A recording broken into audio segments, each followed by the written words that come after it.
దాదాపు 4 నెలలకు పైగా జైలు జీవితం గడిపిన గన్నవరం మాజీ ఎమ్మెల్యే వల్లభనేని వంశీకి భారీ ఊరట లభించింది. నకిలీ ఇళ్ల పట్టాల కేసులో బెయిల్ మంజూరు కావడంతో ఆయనపై ఉన్న అన్ని కేసుల్లోనూ బెయిల్ వచ్చినట్లయింది. అయితే బెయిల్ వచ్చినా ఆయన విడుదల కష్టంగానే కనిపిస్తోంది.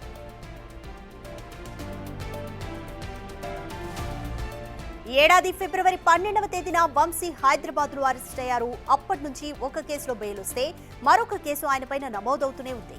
వంశీపై అక్రమ మైనింగ్, నకిలీ ఇళ్ల పట్టాలు, భూ ఆక్రమణలు వంటి పలు ఆరోపణల కేసులు వరుసగా నమోదయ్యాయి.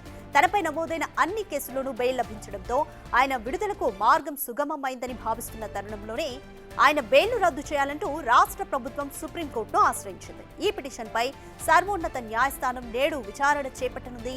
కోర్టులో ఏపీ ప్రభుత్వం దాఖలు చేసిన పిటిషన్ 37వ నెంబర్గా నమోదైంది. ఏపీ ప్రభుత్వం దాఖలు చేసిన పిటిషన్పై విచారణ జరపనుంది justice MM Sundaresh, justice K Vinod Chandran ద్విసభ్య ధర్మాసనం.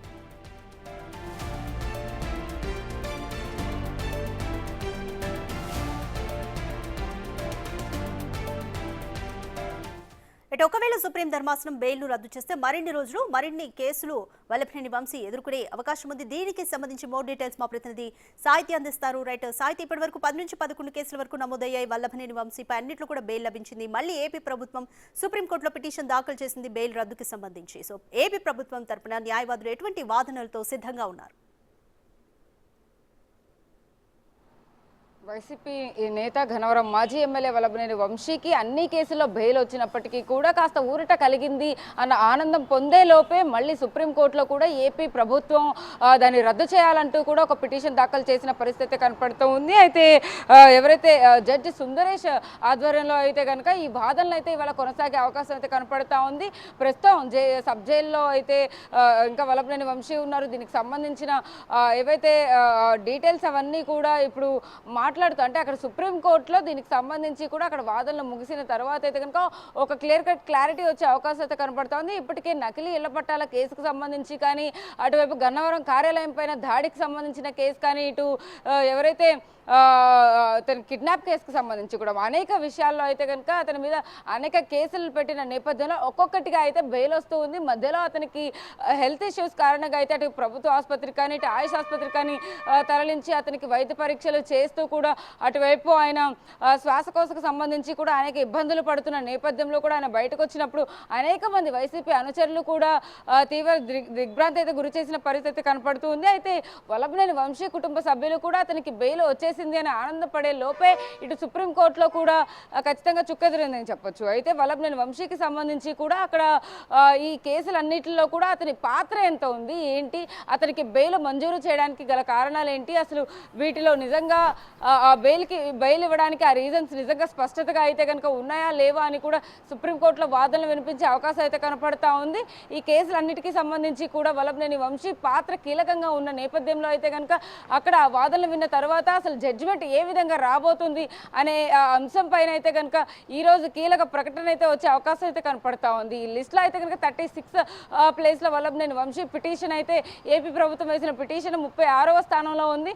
36వది అయితే సాయంత్రం 4 గంటల 5 గంటల సమయానికి అయితే కనుక ఒక క్లారిటీ వచ్చే అవకాశం అయితే కనపడుతుంది. ప్రస్తుతం అయితే మనం జిల్లా జైలు వద్ద అయితే ఉన్నాం. ఇప్పటి వరకు కూడా అంటే అన్ని సన్నాహాలు చేస్తూ కూడా వైసీపీ నేతలందరూ కూడా ఇక్కడికి చేరుకోవాల్సిన సమయంలో మొత్తం ఖాళీగా కనబడుతూ ఉంది. ఎందుకంటే వాళ్ళకు కూడా క్లారిటీ లేదు నిజంగా బెయిల్ వచ్చేసిందా ఏంటి అనే విషయం పైన అయితే కనుక ఖచ్చితంగా అంటే వైసీపీ నాయకులందరూ కూడా అంటే గన్నవరంకి సంబంధించి కూడా వల్లభనేని వంశీ కొంచెం కీలక పాత్రే పోషించారని చెప్పొచ్చు. గతంలో అనేక విషయాల్లో కూడా వాళ్ళందరికీ అందుబాటులో ఉన్న నేపథ్యంలో కూడా ఇటువంటి కేసులన్నింటినీ కూడా వైసీపీ నేతలు కానీ అక్కడ కార్యకర్తలు జీర్ణించుకోలేకపోతున్నారు. ఇదే నేపథ్యంలో అతనికి ఎప్పుడు బెయిల్ వస్తుందా అని అనేక ఆలయాల్లో కూడా పూజలు చేయడం ఇవన్నీ కూడా మనం చూస్తూ వచ్చాము. అయితే ఇప్పటికే 4 నెలలు గడవడంతో కూడా వల్లభనేని వంశీకి బెయిల్ వచ్చేస్తుంది అన్న నేపథ్యంలో చాలా ఆనందం వ్యక్తం చేస్తున్న పరిస్థితిలో ఒకేసారిగా సుప్రీంకోర్టులో అయితే కనుక ఇలాంటి పిటిషన్ విన్న తర్వాత వాళ్ళందరూ కూడా ఉత్కంఠగా ఎదురు చూస్తున్న పరిస్థితి అయితే కనపడుతుందని చెప్పొచ్చు. అరెస్ట్ అయిన వంశీ ప్రస్తుతం జిల్లా జైల్లో రిమాండ్ ఖైదీగానే ఉన్నారు. ఇంకా అయితే దానికి సంబంధించి కూడా గన్నవరం కార్యాలయంపై దాడి కేసులో అయితే కనుక ఇప్పటికే నిందితుడిగా ఉన్న వంశీ 13న హైదరాబాద్లో అరెస్ట్ చేశారు పోలీసులు. అయితే ఫిబ్రవరిలో 20న గన్నవరం టీడీపీ కార్యాలయంపై ఏదైతే దాడి జరిగిందో ఆ దాడికి సంబంధించి కూడా ఆ కేసులో అదుపులోకి తీసుకున్నారు. ఆ కార్యాలయం ఫర్నిచర్ను కూడా ధ్వంసం చేసి అక్కడున్న కొందరు టీడీపీ నేతలను కూడా గాయపరిచిన పరిస్థితుల్లో ఆయన కీలక పాత్ర పోషించినట్టుగా వాళ్ళందరినీ దగ్గరుండి పంపించినట్టుగా కూడా సమాచారం అందుకున్న పోలీసులు 70 మందికి పైగా అయితే కనుక ఇందులో అక్యూజ్డ్ మెంబర్స్ని చేర్చిన పరిస్థితుల్లో వల్లభనేని వంశీ కూడా ఉన్నారు. అయితే ఈ దాడికి పాల్పడినప్పుడు కూడా వల్లభనేని వంశీ పాత్ర ఎక్కువగా ఉన్నట్టుగా కూడా పోలీసులు చెప్పిన పరిస్థితి కనపడతా ఉంది. అయితే ఇప్పటికే ఏదైతే కేసులకి సంబంధించి కూడా అనేక కేసులకు సంబంధించి కూడా వల్లభనేని వంశీని అరెస్ట్ చేసిన పరిస్థితుల్లో ఇంకా ఏం జరగబోతోంది అనేది అయితే కనుక ఖచ్చితంగా కొంచెం సస్పెన్స్గానే మారిందని చెప్పొచ్చు.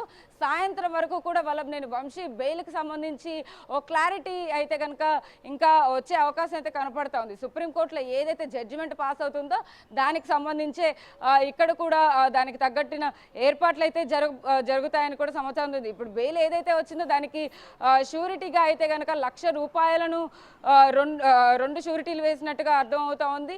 వారంలో 2 రోజులు ఖచ్చితంగా వచ్చి కోర్టులో కనపడి సంతకాలు పెట్టి వెళ్ళవలసిన పరిస్థితి అయితే ఉంది. ఇవన్నీ కూడా అప్లికేబుల్ అవ్వాలంటే ఖచ్చితంగా సుప్రీంకోర్టులో కూడా ఏదైతే కేసు ఉందో ఇప్పుడు పిటిషన్కి సంబంధించి అదొక తుది తీర్పు వచ్చిన తర్వాతే ఇక్కడ ఈ బెయిల్ అయితే కనుక మంజూరయ్యే అవకాశం అయితే కనపడుతున్నట్టుగా కూడా మనకు సమాచారం అందుతుందని చెప్పొచ్చు.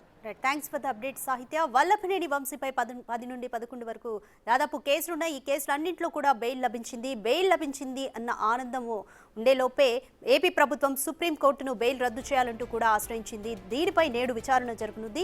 తీర్పు ఏ విధంగా ఉంటుందన్న ఉత్కంఠ అయితే నెలకొంది.